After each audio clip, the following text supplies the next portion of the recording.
जय हिंद साथियों, स्वागत है आप सभी का आपके अपने YouTube चैनल सरकारी भारत में। तो प्यारे साथियों, आप लोगों के लिए एक बड़ी भर्ती आ चुकी है जो कि ग्रुप सी और ग्रुप डी की पोस्ट पर है। मेरे भाई, आप लोग चौंक जाएंगे क्योंकि ये वैकेंसी पिछली बार भी देखी गई थी और यही वैकेंसी अब की बार भी आपको देखने को मिली है।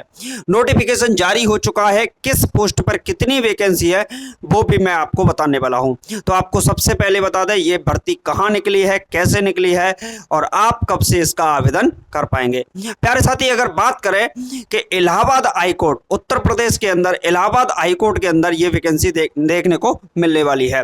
इसके अलावा भी बात करें जो सेशन कोर्ट है वहां पर आपको भेजा जाएगा अगर आप इसमें भर्ती होते हैं तो। प्यारे साथी, इसमें कई सारी पोस्ट है, कई सारे पदों पर यहां पर भर्ती देखने को मिलेगी। हर एक पोस्ट के लिए सिलेबस क्या है, आप इसका आवेदन कैसे कर सकते हैं, फीस स्ट्रक्चर क्या है, सारी की सारी बातों के बारे में इस वीडियो के अंदर हम डिस्कशन करने वाले हैं। अगर आप लोग नए हैं, इलाहाबाद हाई कोर्ट की तैयारी कर रहे हैं, ग्रुप डी ग्रुप सी में आपको भर्ती होना है, पिछली बार नहीं हुआ था, इस बार कैसे होगा, प्रीवियस ईयर के क्वेश्चन पेपर कहां मिलेंगे, तो प्यारे साथी सबसे पहले चैनल को सब्सक्राइब कर लीजिएगा। मैं आपको बता दूं कि ग्रुप डी और ग्रुप सी में इसके अंदर पोस्ट आती है और जो भी प्रीवियस ईयर के क्वेश्चन पेपर पहले पिछले साल कराए थे, जो पेपर हुए थे, उन सब की सब पीडीएफ आपको हमारे टेलीग्राम चैनल पर मिल जाएंगे, जिसका लिंक वीडियो के डिस्क्रिप्शन में दे रखा है, ज्वाइन कर लीजिएगा, सब कुछ मिल जाएगा। और ये जो नोटिस है, ये जो नोटिफिकेशन है, ये नोटिफिकेशन भी हमने ऑलरेडी ग्रुप अपने टेलीग्राम चैनल पर डाल दिया है, डिटेल में आप लोग उसे चेक कर सकते हैं। मेरे भाई, यहां पर बात करें high court of jurisdiction, high court of judicature at Allahabad notification of vacancies. मेरे भाई, सबसे बड़ी इस नोटिफिकेशन की और इस भर्ती की खास बात ये रहती है क्योंकि ये कोर्ट के अंदर वैकेंसी आती है। और मेरे भाई, जब कोर्ट के अंदर वैकेंसी आती है तो एक निर्धारित तय समय सीमा रेखा के अंदर आपकी ज्वाइनिंग तक इसमें पहुंचा दिया जाता है। पिछली बार जब वैकेंसी आई थी तो 3 महीने के अंदर सारे के सारे एग्जाम, 2 स्टेज जो एग्जाम होते हैं, 2 पेपर होते हैं इसमें, दोनों के दोनों पेपर 3 महीने में आपके कंप्लीट हो गए और 6 महीने के अंदर सारे के सारे कैंडिडेट को ज्वाइनिंग लेटर तक मिल गया था। तो अगले 6 महीने में आपको भी ज्वाइनिंग लेटर मिल सकता है अगर आप लोग इस वीडियो को अंत तक देखेंगे। प्यारे साथी, यहाँ पर बात करें जो एडवर्टाइजमेंट निकला है, the Uttar Pradesh civil court staff centralised recruitment 2024-25, यानी कि इसमें जो पोस्ट हैं, पहली पोस्ट है डिस्ट्रिक्ट कोर्ट के अंदर स्टेनोग्राफर की, जो कि कैटेगरी ग्रुप सी के अंदर आती है और स्टेनोग्राफर ग्रेड 3 की पोस्ट के नाम से ये वैकेंसी है, जिसमें आपके पास ग्रेजुएशन होना चाहिए विद डिप्लोमा और सर्टिफिकेट इन द स्टेनोग्राफी।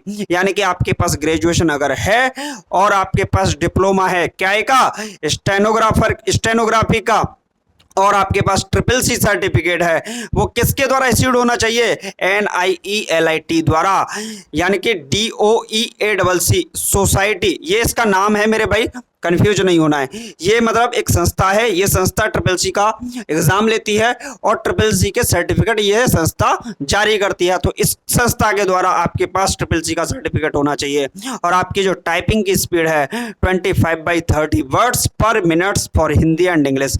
मेरे भाई, हिंदी में 25 वर्ड्स और इंग्लिश में 30 WPM बोलते हैं इसको, टाइप राइटिंग ऑन कंप्यूटर आपकी होनी चाहिए। इसमें कुल मिलाकर 583 पोस्ट हैं, कोई छोटा नंबर नहीं है, बड़ा नंबर है। 583 पोस्ट, जिसमें से 517 हिंदी स्टेनोग्राफर के लिए और 66 इंग्लिश स्टेनोग्राफर के लिए पद हैं। मेरे भाई, अगर बात करें एज लिमिट की, तो एज लिमिट की कोई कमी नहीं है इसमें। जो भी कैंडिडेट है, सरकारी नौकरी की तैयारी कर रहा है, वो इसमें फॉर्म भर सकता है। क्योंकि मेरे भाई, इतना तय का समझ लो, क्योंकि सरकारी होती है, प्राइवेट होती है। मेरे भाई, जब सरकारी की तैयारी करते हो तो 18 से लेकर 40 वर्ष तक की उम्र सीमा मिलना किसी नोटिफिकेशन में मिलती है। तो आप लोग 18 से 40 के बीच में हैं तो फॉर्म भर सकते हो। OBC को 3 साल, SC ST को 5 साल, रिजर्वेशन तो मिलना ही है। इसके बाद अगर बात करें पे स्केल की, 20,200 है और इसमें 2800 आपका ये बेसिक है। इसके बाद अगर बात करते हैं डिस्ट्रिक्ट कोर्ट कैटेगरी सी की, डिस्ट्रिक्ट कोर्ट कैटेगरी सी की अगर हम बात करते हैं तो कैटेगरी सी में यहाँ पर जूनियर असिस्टेंट के पदों पर ये वैकेंसी है। इसमें वेरियस कंपेरेबल पोस्ट हैं, पेड अप्रेंटिसेस जो होती है वो भी है। इसमें आपके पास 12th होनी चाहिए, बस और बस 12th होनी चाहिए। लेकिन मेरे भाई आपके पास SSC का सर्टिफिकेट होना चाहिए। जो कंडीशन पे ऊपर थी वही कंडीशन नीचे है कि नीलेट और DOAC CCC के द्वारा, इस संस्था के द्वारा आपका होना चाहिए। और हिंदी में 25 की WPM की स्पीड, इंग्लिश में 30 WPM की स्पीड आपके पास होनी चाहिए।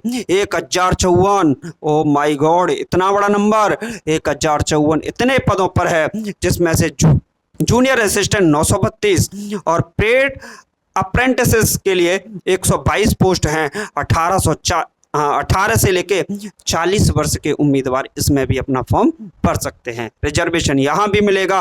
पे स्केल आप देख लीजिए, लगभग सेम ही है मेरे भाई। इसके बाद बात करते हैं जो वैकेंसी है इसमें आपका डिस्ट्रिक्ट कोर्ट के अंदर ड्राइवर की। ये भी कैटेगरी सी में ही है, ग्रेड 4th की वैकेंसी है। ड्राइवर के कैटेगरी सी कैडर पोस्ट है, जिसमें आपकी यहाँ पर देखोगे तो सिर्फ और सिर्फ आपके पास हाई स्कूल होनी चाहिए मेरे भाई, मैट्रिक पास होनी चाहिए, 10th पास होनी चाहिए। अगर आप 10th पास हैं तो भर सकते हैं, लेकिन 1 year certificate industrial training institute और from an institute of equivalent thereto, यानी कि आपके साथ इंडस्ट्रियल ट्रेनिंग इंस्टीट्यूट का कम से कम 1 ईयर का एक्सपीरियंस आपके पास होना चाहिए। माफ कीजिएगा, इसमें अगर हम ड्राइवर के लिए बात करते हैं तो यहाँ ड्राइवर लाइसेंस होना चाहिए to drive a 4 wheeler for a period not less than 3 years. कहने का मतलब ये है कि आपके पास DL होना चाहिए, और वो क्या होना चाहिए, 4 व्हीलर के लिए होना चाहिए for a period not less than 3 years, यानी कम से कम 3 साल की वैलिडिटी के साथ। 30 पोस्ट हैं, 18 से 40 वर्ष, 18 से 40 वर्ष यहाँ पर आज की एज लिमिट है। पे स्केल आप लोग देख ही लीजिए। इसके बाद ट्यूबवेल ऑपरेटर, इसमें बात करते हैं तो 1 ईयर का इंडस्ट्रियल ट्रेनिंग इंस्टीट्यूट के द्वारा आपके पास सर्टिफिकेट होना चाहिए, और जूनियर हाई स्कूल आपके पास पास होनी चाहिए। जूनियर हाई स्कूल का मतलब समझते हो आप लोग? जूनियर हाई स्कूल का मतलब क्या होता है? जूनियर हाई स्कूल का मतलब होता है 8th क्लास। क्लियर है? इसके बाद अगर हम बात करते हैं हाई स्कूल पास होनी चाहिए। ये प्रोसेस सर्वर के लिए पोस्ट है, यानी कि किसी ने अगर प्रोसेस सर्वर के लिए फॉर्म भरना है तो वो क्या होना चाहिए, हाई स्कूल पास, यानी कि 10th पास होना चाहिए। जूनियर हाई स्कूल ऑर्डरी प्योन, ऑफिस प्योन, फराज के लिए होनी चाहिए, यानी कि आप 8th पास हो। इसके बाद चौकीदार के लिए जूनियर हाई स्कूल 8th पास होनी चाहिए। और मेरे भाई स्वीपर के लिए सिर्फ और सिर्फ 6वीं क्लास आपके पास होनी चाहिए। 6th क्लास, 6वीं क्लास पास है तो फॉर्म भर सकते हैं। कुल मिलाकर 1639 पद यहाँ पर हैं। उम्र सीमा 18 से 40 है, और पे स्केल आप लोग देख लीजिए, लगभग सेम ही है। फॉर पोस्ट 5th, यानी कि जो 5वें नंबर की पोस्ट है, 5वें नंबर की कौन सी है, स्वीपर कम फराज, इसके लिए क्या है, 6000 रुपया फिक्स्ड आपको अमाउंट मिलने वाला है। मेरे भाई ये तो कंप्लीट डिटेल रही। अब प्रश्न उठता है कि सर मेरा सिलेक्शन होगा कैसे इसमें? ये बात तो ठीक है, मेरा सिलेक्शन कैसे होगा मुझे इतना बताइए। तो मेरा भाई यहां पर बात करते,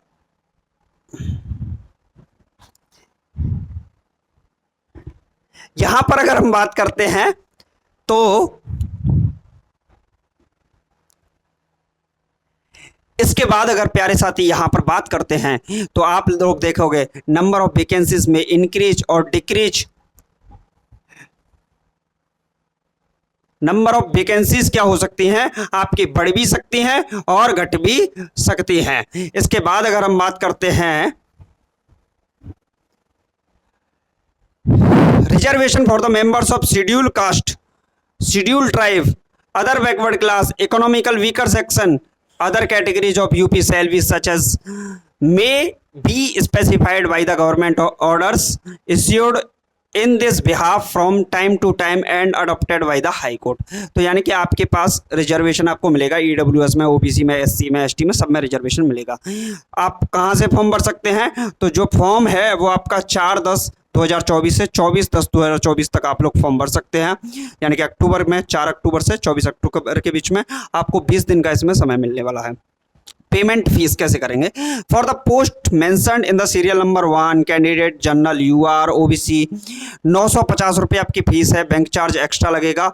उसके हिसाब से अगर यहाँ बात करें तो ईडब्ल्यूएस के लिए यहाँ पर 850 रुपये बैंक चार्ज आपका एक्स्ट्रा रहेगा। इसके बाद एससी एसटी कैटेगरी के लिए 750 रुपये है, बैंक चार्ज एक्स्ट्रा है। इसके बाद for the post mentioned serial number 2 वाली और 3 वाली जो है उसमें जनरल और ओबीसी के लिए 850 रुपये फीस है। इसके बाद अगर बात करते हैं ईडब्ल्यूएस के लिए 750 रुपये फीस है, बैंक चार्ज एक्स्ट्रा रहेगा। इसके बाद एससी एसटी कैटेगरी के लिए 650 रुपये है, बैंक चार्ज एक्स्ट्रा रहेगा। For the post of mentioned serial number 4 की बात करें तो जनरल ओबीसी के लिए यहाँ पर 850 रुपये, बैंक चार्ज एक्स्ट्रा रहेगा। और यहाँ पर ईडब्ल्यूएस के लिए 700 रुपये फीस है और बैंक चार्ज एक्स्ट्रा रहेगा। इसके बाद एससी एसटी के लिए भी सेम टू सेम कंडीशन 600 रुपये है, बैंक चार्ज एक्स्ट्रा रहेगा। इसके बाद अगर बात करते हैं High Court of the Judicature at Allahabad will hold offline written examination OMR seat post wise different dates shift in the various district of Uttar Pradesh followed by Hindi and English computer type test, Hindi English stenography test and technical driving test where as applicable. कहने का मतलब ये है कि जहाँ जहाँ driving licence की जरूरत है वहाँ वहाँ ड्राइवर की पोस्ट के लिए वहाँ मेरे साथ ही आपका स्किल टेस्ट भी लिया जाएगा। स्टेनोग्राफी वाले हैं तो आपका कंप्यूटर बेस्ड टेस्ट भी लिया जाएगा। इसके बाद अगर बात करें जो आपका पेपर होगा वो OMR बेस्ड होगा, यानी कि आपका ऑप्टिकल मार्क रीडर। मेरे भाई समझे, OMR ऑफलाइन बेस्ड आपका पेपर होगा। हिंदी और इंग्लिश दोनों सब्जेक्ट में आपका पेपर रहने वाला है। The information regarding date time and venue of examination shall be intimated the candidate through out e admit card, यानी कि एडमिट कार्ड में आपको सब कुछ मिल जाएगा। प्रश्न बनता है कि सर मेरा सिलेक्शन होगा तो मेरा सिलेक्शन का प्रोसेस क्या है। मेरे भाई syllabus for stage 1 and stage 2 offline written examination OMR sheet पर जो होगा ग्रुप डी पोस्ट के लिए, यहाँ देखिए ग्रुप डी की अगर हम बात करते हैं यहाँ पर तो इसमें पहला पेपर होगा जिसे स्टेज 1 बोलेंगे। इसमें 90 मिनट का आपको समय मिलेगा और ये कुल मिलाकर 100 क्वेश्चन इसमें रहेंगे, यानी कि 1.5 घंटे में आपको 100 प्रश्न करने हैं।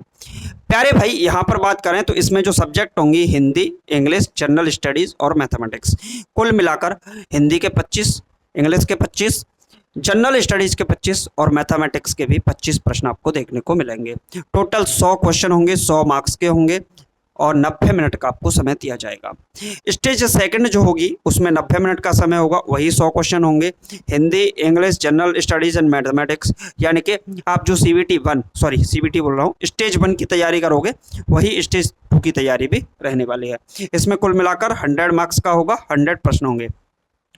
सबसे खास बात क्या है इसमें, सबसे जो खास बात है वो समझिए, there shall be no negative marking for incorrect answer, मतलब तुक्के लगाने की आपको आ जाती है, आप तुक्के लगा सकते हो।